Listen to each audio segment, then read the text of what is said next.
this video, tuturuan ko kayo guys kung paano ba tayo mag-delete ng Facebook account ngayong 2026. May nag-request kasi guys kasi hindi nga daw po nila makita ito sa settings. So tuturuan ko kayo guys, super dali lang ito. Open mo lang guys yung Facebook account mo.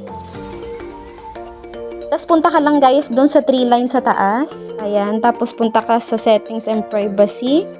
And punta ka sa settings. Pag nandyan ka na guys sa settings, pindutin mo lang tong your account or account center. Pag nandyan ka na guys, dito mo na yan makikita sa baba guys, yung manage account.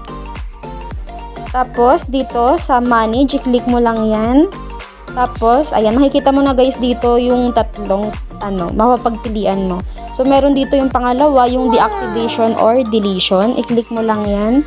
Ayan, tas i-click mo lang yung profile mo na gusto mo man i-delete. Ayan, so example lang guys. So, dito na guys, makikita mo na dito yung deactivate tsaka delete account. So, i-click mo lang guys yung delete account. So, itong delete account guys is permanent na po ito. Talagang na po siya. Hindi na po natin siya ma-open. So, ganun lang siya guys. So, i-click mo lang yung delete account tapos pindutin mo lang yung continue. So, ganun lang guys.